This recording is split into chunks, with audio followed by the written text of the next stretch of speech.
तथागत का अर्थ होता है तथा और आगत, दो शब्दों से मिलके वो शब्द बना हुआ है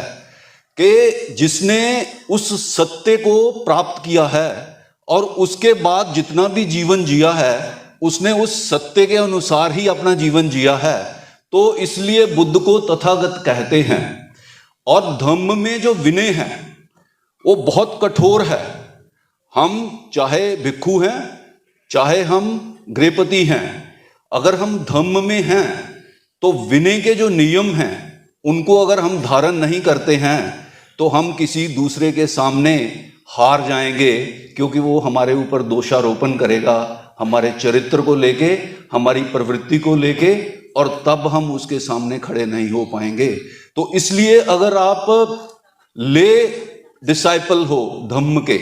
अगर आप गृहपति हो, आप उपासक हो, आप उपासिकाएं हैं, तो आपको उस धम्म के जो विनय हैं उसको बहुत कठोरता से पालन करना ही पड़ेगा। बुद्ध कहते हैं धम्मपद में भी वो गाथा का विवरण है कि भिक्षु जवानी के उम्र में ही भिक्षु बन जाओ और इस प्रकार का ज्ञान अर्जित करो कि ज्ञान को प्राप्त करने के उपरांत जिस दिशा में जाओगे वहां का अंधकार तुम दूर करोगे।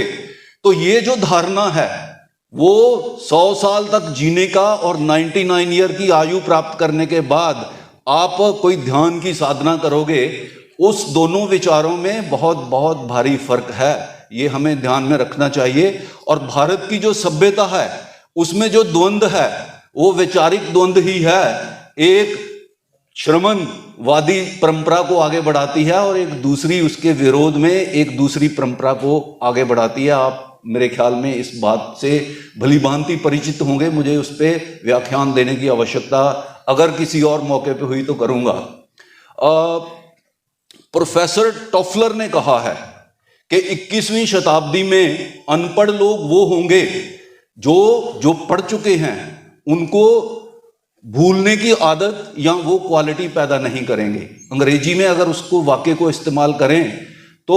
illiterate in 21st century would be those who are unable to de-learn whatever they have learned। तो आप देखिए कि आपने एक ऐसे समाज में अपने आप को डेवलप किया है, अपने आप को उसका जो संस्कार है वो किसी ना किसी रूप में, किसी ना किसी कैपेसिटी में वो आपके अगर चरित्र में वो उपलब्ध है तो कितना दुष्कर कार्य है उसको निकाल के फेंकना और एक नए विचार को धारण करना। तो ये बहुत कठिन कार्य है। और अगर आप धम्म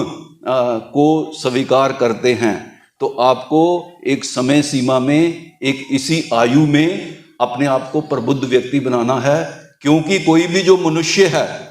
बुद्ध कहते हैं कि अगला सांस आएगा या नहीं आएगा उसकी कोई सर्टेनिटी नहीं है, कोई 100 वर्ष तक जीवित रहेगा इसकी कोई सर्टेनिटी नहीं है। तो इसलिए ये जो मौका है, यही क्षण इंपॉर्टेंट है, इसी में ही बदलाव करना है। और अगर कोई चिरायु प्राप्त करता भी है, कोई 65-70 साल तक जीता भी है, तो आप पाएंगे कि मात्र उसके पास 35 या 40 वर्ष का ही काम समय सीमा रहती है जिसमें वो कोई पॉजिटिव या इफेक्टिव काम कर सकता है। तो उसकी तैयारी करने के लिए उसको 20, 25, 30 साल का समय लग जाता है। बाबा साहेब अम्बेडकर ऐसे तो मसीहा नहीं बने हैं, उन्होंने तो इतनी पढ़ाई की है विदेशों में जाके और ज्ञान हासिल किया है। तो बाबा साहेब अम्बेडकर अपनी पुस्तक रानाडे गांधी और जिन्ना में एक महान व्यक्ति और एक बड़े राजनीतिक व्यक्ति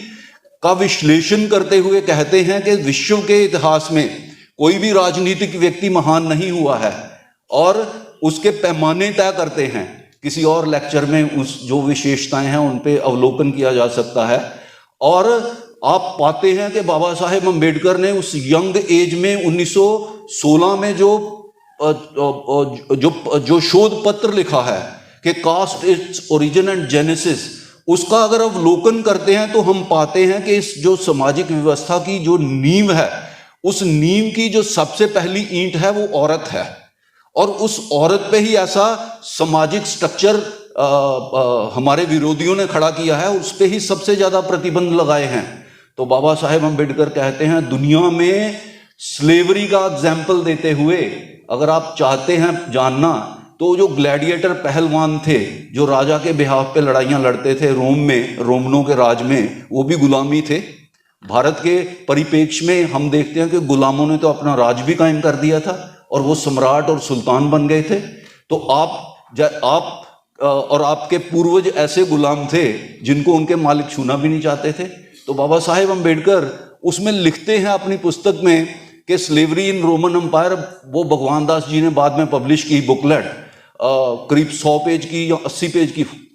की वो पुस्तक है। उसको देखेंगे तो पढ़ेंगे हम, पाते हैं हम कि इतना गहन अध्ययन किया है। तो बाबा साहेब कहते हैं कि अध्ययन की क्या आवश्यकता है? तो कहते हैं कि जो मसीहा होता है, जो नेता होता है, जो लीडर होता है सामाजिक समूहों के लोगों का, वो उसको ज्ञान इसलिए चाहिए कि उसके समाज के लोग जब विकट परिस्थितियों से जूझते हैं तो उस अपने ज्ञान से वो रास्ते पैदा करता है उनके सॉल्यूशन के, और उनकी दिक्कतें कैसे कम हों, इसलिए ज्ञानवान होना जरूरी ही है। इसीलिए तथागत कहते हैं भिक्खु को प्रेरित करते हुए कि ऐ भिक्खु, यंग आयु में ही तुम भिक्खु बन जाओ और इतना ज्ञान हासिल कर लो कि जिस तरफ तुम जाओ उस तरफ जो अंधकार है उसको चीर दो और वहां प्रकाश, ज्ञान का प्रकाश, विनय का प्रकाश फैला दो, ताकि वहां जो लोग हैं वो सुख को प्राप्त हों, वो सुखी हों। तो बहुत विकट ये है, क्या कह सकते हैं, एक्सरसाइज। ये अपने आप को सबसे पहले अपने को ही ट्रेंड करना है। सबसे पहले भाषण देने की बजाय अपने को ही ट्रेंड करना है। वो विनय अपने ऊपर ही लागू करनी है, वो धम्म के सिद्धांत अपने ऊपर ही लागू करने हैं, और फिर पाना है कि मैं अपने परिवार को तैयार करूं, मैं अपनी उस कम्युनिटी को तैयार करूं जिस सराउंडिंग में मैं रहता हूं, ताकि वो जो ज्ञान का प्रकाश है, वो जो अंधकार है, उसको हम चीर सकें और एक नए भारत का निर्माण कर पाएं, जिसमें बाबा साहेब ने कहा है कि हमें पता है कि इक्वलिटी एक्सट्रीम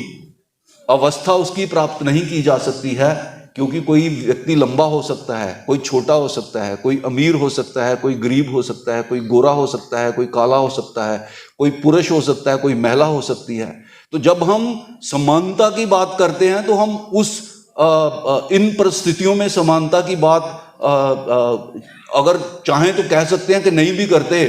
परंतु इस समाज के जो पब्लिक प्लेसेस हैं, पब्लिक स्पेसेस हैं, उसमें जब हम विचरण करते हैं तो उन सब जो स्पेसेस हैं, उन सब जगहों पे डिस्क्रिमिनेशन अगर होगा तो हम उसका विरोध करेंगे, पुरजोर विरोध करेंगे, घोर विरोध करेंगे।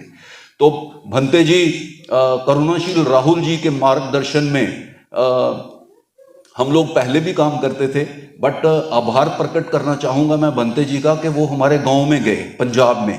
और वहाँ पे उन्होंने एक वर्षावास किया, और हम लोगों ने उससे पहले एक विहार का निर्माण किया था, जिसमें भंते जी कई बार बाद में गए, और उनके मात्र विजिट से ही, उनके मात्र यात्रा से ही इतना भारी प्रोत्साहन हमारे इलाके में लोगों को हुआ कि अगर वो चारिका करेंगे, अगर भिक्खु संघ वहाँ पे चारिका करेगा, और तो बहुत तेजी से उसका जो इफेक्ट है वो लोगों के मानस पे आएगा, और एक जो धम्म का एनवायरनमेंट है वो क्रिएट होगा। परंतु उस एनवायरनमेंट को क्रिएट करने के लिए जो ले पीपल हैं, जो उपासक और उपासिकाएं हैं, उनका जो संघ है, भिक्खु संघ और भिक्खुनी संघ, उपासक संघ, उपासिका संघ, ये चार जो बहुत इंपॉर्टेंट आर्म हैं धम्म का प्रचार करने के लिए, तो उनको उसको सपोर्ट करना पड़ेगा। मैं इस बात से पूर्णतया सहमत हूँ कि विद्वान भिक्खु होना चाहिए। विद्वान इसलिए कि जब वो विचरण करता है समाज में तो उसके सामने भी लोग प्रश्न लेके आते हैं कि इसका उत्तर दो ए भंते। तो अगर वो उनका उत्तर उस समय देने की स्थिति में नहीं होंगे तो उनको एक तरह से कह सकते हैं कि उनको नीचा दिखाने की प्रयास करेंगे उनके विरोधी लोग। तो इसलिए जब एक ये बात कह के अपनी बात को समाप्त कर दूंगा मैं, कि हमको कांशीराम जी ने कहा था कि वो समाज जिनके नॉन पॉलिटिकल रूट डीप नहीं होते हैं, उनके मूवमेंट पॉलिटिकल भी डीप नहीं होते हैं। तो हमको ये जब धम्म और इसके आचार व्यवहार संस्कार की बात करते हैं तो नॉन पॉलिटिकल रूट को डीप रूट करने की बात हम कर रहे हैं, ताकि जो हमारा मूवमेंट है वो आगे बढ़े और वो वो ताकतवर मूवमेंट के रूप में प्रतिस्थापित हो, चाहे वो सत्ता में कुछ समय के लिए रहे या कुछ समय के लिए ना भी रहे, परंतु वो जो नॉन पॉलिटिकल मूवमेंट है वो चलता ही रहे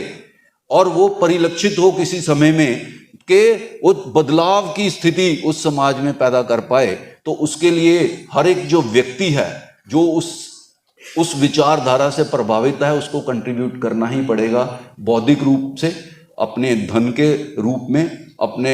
श्रम के रूप में, किसी ना किसी रूप में उनको कंट्रीब्यूट करना ही पड़ेगा, क्योंकि उसके बिना धम्म तो चला नहीं है। धम्म को चलाने के लिए भी धन की आवश्यकता पड़ी है। तो सम्राट अशोक ने जब धम्म को प्रसार किया है पूरी दुनिया भर में, तो अथाह धन उन्होंने खर्चा किया है। तो आप से उतने धन की उम्मीद तो नहीं रखते हैं, परंतु आपकी जो भी कैपेसिटी है, जो भी आप कर सकते हैं उसके अनुसार आप करेंगे तो जरूर हम कामयाब होंगे। और ये जो कारवां है वो आगे बढ़ता ही जाएगा। भारत तभी विश्व गुरु बनेगा जब वो बुद्ध के धम्म को पूरी तरह अडॉप्ट करेगा। जय भीम, नमो बुद्धाय।